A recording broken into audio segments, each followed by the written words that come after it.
સંત કૃપા વિદ્યાલય વતી હું ચાવડા નીતા આપ સર્વેનું હાર્દિક સ્વાગત કરું છું. આપણે જોઈ રહ્યા છીએ એકમ નંબર 24 ઘોડીની સ્વામી ભક્તિ. લેખક છે જોરાવરસિંહ જાદવ અને સાહિત્ય પ્રકાર છે લોકકથા અને સાહિત્ય સંદર્ભ છે લોક સાહિત્યની અશ્વકથાઓ. આપણે આ પાઠનો જોઈ રહ્યા છીએ ભાગ નંબર 3. આ પાઠની વાત કરીએ તો તેની અંદર પ્રાણી પ્રત્યેનો જે પ્રેમ છે ને એનું સરસ મજાનું વર્ણન કરેલું છે. અને જે પ્રાણી એટલે કે ઘોડીની કેવી સ્વામી ભક્તિ છે, પોતાના જીવના જોખમે પોતાના માલિકના પ્રાણ બચાવે છે એનું સરસ મજાનું વર્ણન કરેલું છે. હવે મુખ્ય પાત્ર છે આંબા પટેલ. આંબા પટેલ ક્યાંના વતની હતા? તો આંબા પટેલ હતા વાવડી ગામના, બરાબર. અને જે આ વાત છે એ ગોહિલવાડ પંથકની છે. ગોહિલવાડ એટલે કે ભાવનગર કાઠિયાવાડનો જે આસપાસનો પ્રદેશ છે ને તેને ગોહિલવાડ તરીકે ઓળખવામાં આવે છે. આંબા પટેલ જ્યારે મોટા થાય છે ત્યારે તેમને ઘોડી પાળવાનો ઘણો શોખ થાય છે. એટલા માટે તે શું લઈ આવે છે? એક ઘોડી લઈ આવે છે, વછેરી, બરાબર. વછેરી એટલે કે નાનકડી ઘોડી લઈ આવે છે, એકદમ જાતવાન. અને તે માત્ર ઘોડી 6 મહિનાની હતી અને આંબા પટેલ લઈ આવે છે અને પોતાના બાળકની જેમ તેની સાર સંભાળ રાખે છે. અને ઘોડીને દૂધની સુવિધા મળી શકે એટલા માટે શું કરે છે, તેઓ જે ભરવાડની જે જોંક છે, ભરવાડની જોંકમાંથી 2 બકરીઓ લઈ આવે છે. અને આંબા પટેલ એટલી સરસ મજાની માવજત કરે છે કે ઘોડી વછેરી માત્ર 3 જ વર્ષની અંદર કાંઠું કાઢે છે. એટલે કે 3 જ વર્ષની અંદર એવી સરસ મજાની થઈ જાય છે કે કોઈ પણ વ્યક્તિ તેની શું કરી શકે? સવારી કરી શકે. અને આંબા પટેલે તેને રેવાડ ચાલ શીખવી હતી. આંબા પટેલે તેને કઈ ચાલ શીખવી હતી? તો આંબા પટેલની જે ઘોડી છે એની ચાલ કેવી હતી? રેવાડ હતી. તો રેવાડ કોને કહેવાય? કે કોઈ પણ વ્યક્તિ ઘોડી ઉપર બેસે અને હાથમાં કોઈ પણ પ્રવાહી લે, બરાબર, એટલે કે દૂધ હોય કે પાણી લે, અને ઘોડી દોડતી હોય તો પણ એનામાંથી એક ટીપું પણ દૂધ કે પાણીનું પડે નહીં. એવી સરસ મજાની રેવાડ આંબા પટેલે તેને શીખવી હતી. હવે થોડાક દિવસો રહી અને આંબા પટેલના જે મામા છે તેઓ ક્યાં રહે છે? મણાલ રહે છે. ક્યાં રહે છે? મણાલ. તો મણાલથી જે ગામ છે મણાલ, અને મામા સંદેશો મોકલાવે છે આંબા પટેલને કે તમે ગમે તે કામ કરતા હો તમારે ત્યાં આવો. અને આંબા પટેલ ત્યાં જવા નીકળે છે. તેમની પત્ની ના પાડે છે પણ આંબા પટેલ માનતા નથી અને સીધા ક્યાં જાય છે? રાતના મણાલ જવા માટે નીકળે છે અને પહોંચે છે મધરાતે, એટલે કે અડધી રાતના મણાલ પહોંચે છે. હવે ત્યાં મામા અને ભાણેજ બંને વાતો કરે છે. પહેલાં તો મામી તેમને વાડું કરાવે છે, એટલે કે ભોજન આપે છે, અને પછી મામા અને ભાણેજ બંને વાતો કરે છે. વાતમાં કે પણ છે મામા કે પોતાના ભાણેજને અહીં શેના માટે તેડાવ્યો હતો? તો એની જે દીકરી છે હવે ઉંમરલાયક થઈ ગઈ છે, બરાબર. જે મામા છે એની દીકરી ઉંમરલાયક થઈ ગઈ છે. એને સગપણની અને સગાઈની વાત કરવા માટે આંબા પટેલને બોલાવ્યા હતા. અને જે મામા છે એ પણ પોતાની દીકરી વિશેની વાત કરી અને શું કરે છે? પોતાના મનનો ભાર હળવો કરે છે. હવે આપણે આગળ જોઈએ. બીજે દી રોટલા શેરાવીને ભાણેજ વાવડીએ જવા શાબદા થયા. શાબદા એટલે થશે તૈયાર થયા. હવે બીજા દિવસે આખી રાત બંને મામા ભાણેજે વાતચીત કરી અને મામાએ કારણ પણ આપ્યું કે પોતાને ત્યાં શું કામ તેડાવ્યા છે. આખી રાત વાતચીત કરે છે અને બીજા દી એટલે થશે કે બીજા દિવસે હવે જે ભાણેજ છે વાવડી જવા માટે શાબદા થયા. શાબદા થવું એટલે કે તૈયાર થઈ જાય છે.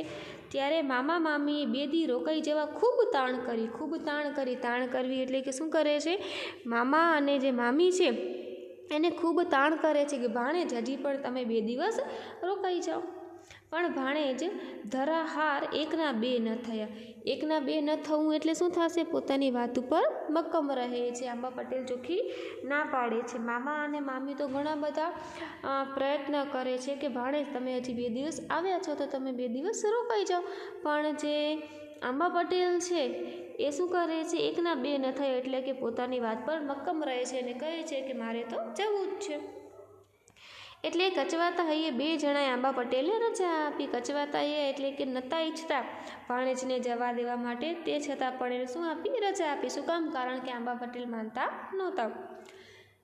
મામા પાદર સુધી વડાવવા આવ્યા. હવે જે મામા છે તે શું કરે છે? પોતાના ભાણેજ આંબા પટેલને પાદર એટલે જે ગામની જે ભાગોળ હોય ને ત્યાં સુધી પોતાના ભાણેજને વડાવવા માટે આવે છે ને રામ રામ કરી 2 છૂટા પડે. હવે અંતિમ રામ રામ કરી અને બંને છૂટા પડે છે એટલે કે અલગ થાય છે. આંબા પટેલ પોતાના ગામ વાવણી જવા માટે નીકળે છે અને મામા પોતાના ઘરે જાય છે. આંબા પટેલે વાવડીના માર્ગે ઘોડીને રમતી મૂકી. 2 ઘાવ કાપ્યા. ત્યારે શું થાય છે કે જે આંબા પટેલ છે એ અને એના મામા બંને નોખા એટલે કે જુદા પડ્યા. હવે જુદા પડ્યા તો હવે આંબા પટેલ છે પોતાની ઘોડીને સજ્જ કરીને ક્યાં જાય છે? વાવડીના રસ્તે નીકળે છે. ઓતરદાથી કોરિયરની કાળો ડિબાંગ મેહુલો ચડી આવ્યો. થોડી જ વારમાં હજી 2 ઘાવ કાપ્યા હશે એટલી વારમાં શું થાય છે? ઓતરદા એટલે કે ઉત્તર દિશામાંથી જે છે એકદમ કાળો ડિબાંગ એટલે કે એકદમ વાદળો કેવા થઈ ગયા હતા? એકદમ કાળા થઈ ગયા હતા. અને મેહુલો ચડી આવ્યો. મેહુલો એટલો થશે કે વરસાદ ઓછિંતાનો ચડી આવ્યો હતો. ડોકના 3 કટકા કરીને મેયાઉં કરતા મોરલા ઘેંકી ઉઠ્યા. હવે સ્વાભાવિક રીતે વરસાદ આવવાનો હોય એટલે કે મોર તો ખુશ થવાના જ હોય, એટલે મોર પણ મેયાઉં કરતા સરસ મજાના ઘેંકી ઉઠે છે એટલે કે નાચી ઉઠે છે. વરસાદ આવવાનો છે એની ખુશીમાં. પહાડોએ પડઘા દીધા. પહાડ પણ શું કરે છે? એના અવાજથી ગૂંજી ઉઠે છે. આકાશમાં કાળા ભંઠ વાદળા હડિયાપાટ લેવા માંડ્યા. પડાક ધબાક વીજળી થવા લાગીને એટલી જ વારમાં મુશળધાર શું આવે છે? વરસાદ વરસી પડે છે. હવે જે આંબા પટેલ છે મામાને રામ રામ કરી અને ત્યાંથી નીકળે છે તો 2-3 કિલોમીટર ઘોડીને દોડાવે છે. એટલી જ વારમાં આખું જે વાતાવરણ બદલાઈ જાય છે અને આકાશની અંદર કાળા વાદળો થઈ જાય છે. આપણે સૌ જાણીએ છીએ સ્વાભાવિક રીતે વરસાદ આવવાનો હોય અને વરસાદ પહેલાં અને વરસાદ પછીનું જે આખું જે કુદરતી દ્રશ્ય જે છે એમાં કેટલો બધો ફેરફાર થઈ જાય. તો જે વરસાદ આવવાનો હતો એના પહેલાં આખું વાતાવરણ કેવું થઈ ગયું? એકદમ ફેરફાર જોવા મળે છે. આકાશની અંદર વીજળી થાય છે અને કાળા ડિબાંગ એટલે કે કાળા વાદળો પણ છવાઈ જાય છે અને વીજળી પણ થાય છે અને થોડી જ વારમાં શું થાય છે? મુશળધાર વરસાદ આવી પડે છે. ત્યાં તો ત્રમઝટ તડર હુડુમ કરતી ગર્જના કરતો મેહુલો સાંબેલાની ધારે ધરતી માથે મંડાણો. સાંબેલું એટલે કે જાડું લાકડું આવે ને એવો મુશળધાર વરસાદ થોડી જ વારમાં ત્રમઝટ કરતો મુશળધાર વરસાદ ધરતી પર આવી પહોંચ્યો. માર્ગ માથે પચરક ગદો ખુદતી ગદરો એટલે થાય કે ખાધો, બરાબર, એટલે કે કાદવ, જેને આપણે ગારો કહીએ છીએ. તો વરસાદ પડે એટલે કે જમીન ઉપર શું પછી ધૂળ ને હોય એનું શું થઈ જાય? કાદવ કીચડ થઈ જાય ને. તો વરસાદ વરસતો હતો તો રસ્તામાં શું હતો? કાદવ હતો અને ઘોડી હાલતી હતી તો પચરક કરતી જે ઘોડી છે ગારો ખૂંદતી આગળ વધે છે. એવામાં તળાજાનો ડુંગર દેખાણો ને પટેલ શેત્રુંજી કાંઠે આવીને ઊભા. આગળ પણ આપણે કીધું હતું જે મામા છે મણાલ ગામ અને જે વાવડી ગામ એટલે કે આંબા પટેલનું ગામ છે એના વચ્ચે શું આવતી હતી? એક નદી આવતી હતી અને નદીનું નામ છે શેત્રુંજી. તો આંબા પટેલ ધીમે ધીમે કાદવને ખૂંદતા ઘોડી સાથે આગળ વધ્યા તો એવામાં શું દેખાય છે? તળાજો ડુંગર દેખાય છે. અને તળાજો એ કોનું ગામ છે? તો નરસિંહ મહેતાનો જન્મ કયા ગામમાં થયો છે? તળાજા ગામમાં, બરાબર, એની બાજુમાં જ ગામ છે. તો એનો ડુંગર દેખાય છે અને શેત્રુંજીને કાંઠો એટલે થાય કે કિનારે આવી અને આંબા પટેલ ઊભા રહે છે. ઉપરવાસ ભારે વરસાદને કારણે શેત્રુંજીમાં ઘોડાપૂર બગડાટી બોલાવે છે. હવે શેત્રુંજી નદી છે એમાં મુશળધાર વરસાદનું પાણી એકઠું થાય છે એટલે શેત્રુંજી નદી એકદમ ઉભરાવા લાગી, એકદમ ભરાઈ ગઈ હતી અને હવે આંબા પટેલ શેત્રુંજીને કાંઠે એટલે કે કિનારે આવીને ઊભા છે. આઈ શેતલ જાણે માથાના વાળ છૂટા મેલીને રમણે ના ચડી હોય એમ એના પાણી ઘૂંઘવાટા મારે છે. હવે આઈ શેતલ, બરાબર, એટલે કે ખુલ્લા વાળ મૂકીને, માથાના વાળ છૂટા કરીને, એટલે કે ખુલ્લા વાળ મૂકીને કેમ રણના મેદાને ચડી હોય ને, રણચંડીનું રૂપ ધારણ કરીને, એવી રીતના જે શેત્રુંજી નદી છે અત્યારે પાણીના ઘૂંઘવાટા મારી રહી છે. એકદમ નદી કેવી થઈ ગઈ છે? ભયંકર. શું કામ? કારણ કે ચારે બાજુથી બધું પાણી છે કેમાં ઠલવાય છે? નદીમાં ઠલવાય છે. એટલે નદીમાં પૂર જોરથી એકદમ એનું ઘૂંઘવાટા મારે છે. બે કાંઠે 50-50 માણસ પૂર ઉતરવાની રાહ જોતું બેઠું છે.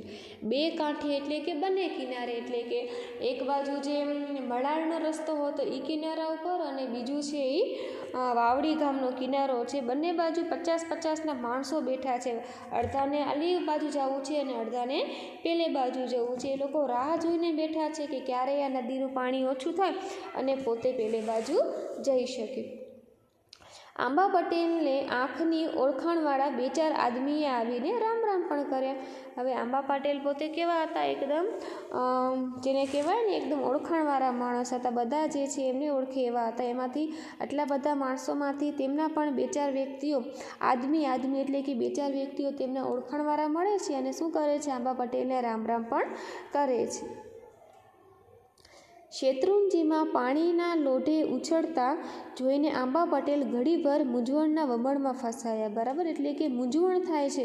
શેત્રુંજી નદી એટલું બધું પાણી ઢોળી રહી છે, એટલા બધા ભયંકર એના વમળો થઈ રહ્યા છે.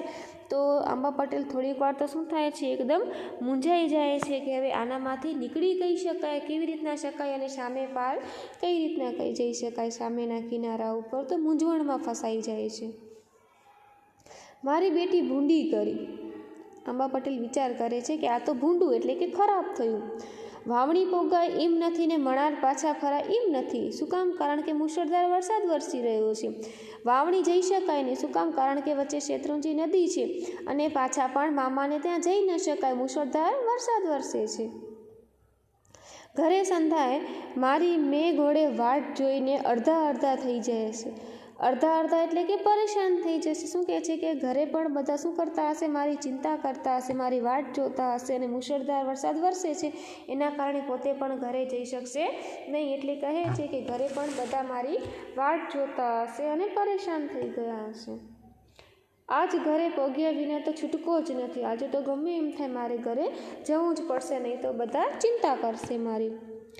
એમ વિચારીને આંબા પટેલે કેડે બાંધીને ગોળીનું ચોકડું ડોશીની જેમ એડે મારી, એવી જ ગોળી છલાંગ દેતીને શેત્રુંજીમાં ખાબકી. હવે આંબા પટેલ વિચાર કરે છે કે આજ તો ગમે એમ કરીને ઘરે તો પહોંચવાનું જ છે, પણ મુશળધાર વરસાદમાં કઈ રીતે જઈ શકાય? પણ એને એમ થાય છે કે જો નહીં પહોંચે તો ઘરના લોકો શું કરશે? મારી ચિંતા કરશે. એટલે શું કરે છે? ઘોડીને શું કરે છે? તેને એક ચેતવણી આપે છે અને ઈશારો કરે છે, અને એટલી જ વારમાં શું કરે છે? જે ઘોડી છે એ જે શેત્રુંજી નદી છે એનામાં છલાંગ દેવું એટલે કે એનામાં જંપ લગાવે છે, ઠેકડો મારે છે. સમુદ્રમાં પથ્થરની શિલા પડે એમ. બરાબર, પથ્થરની શિલા એટલે કે સમુદ્રની અંદર મોટો પથ્થર પડ્યો અને કેવો અવાજ આવે ભયંકર, એવી જ રીતના ઘોડી પોતાના માલિકને લઈને, કારણ કે માલિકે એને ઈશારો કર્યો. બરાબર, હવે એને જેવું એને ઈશારો મળે છે, હુકમ કરે છે, તો તરત ઘોડી પાણીમાં પડે છે, ખાબકી એટલે કે એનામાં જંપ લગાવે છે. અને જેવી રીતના પથ્થરની શિલા, મોટી જે શિલા હોય, પથ્થર હોય, પાણીમાં પડે અને અવાજ આવે ને, એવો ઘોડી સાથે પડે છે પાણીમાં તો અવાજ આવે છે. કાંઠે બેઠેલા સદાય આદમી અરેકારો કરતા ઊભા થઈ ગયા. હવે બધા લોકો ગોઠવાઈ ગયા હતા, કાંઠા ઉપર બેઠા હતા રાહ જોઈને કે ક્યારે પાણી ઓછું થાય અને પોતે પેલે પાર જઈ શકે. તો જેવું બધા દ્રશ્ય જોયે છે ને, તો કાંઠે બેઠેલા, કાંઠે એટલે કે જે નદીના કિનારા ઉપર 50 વ્યક્તિ એ બાજુ હતા અને 50 વ્યક્તિ પેલે બાજુ હતા. તો બધા દ્રશ્ય જોઈને શું થઈ જાય છે? ઊભા થઈ જાય છે. સૌના મોંમાંથી એક જ વેણું સરીને બહાર પડ્યું. હવે સૌ એટલે કે બધાના મોઢામાંથી ખાલી એક જ શબ્દ બહાર પડ્યો છે. શું બોલે છે બધા? માળો ભારે છાતી સલો આદમી. છાતી સલો એટલે કે ભાઈ આ તો વ્યક્તિ કેવો છે?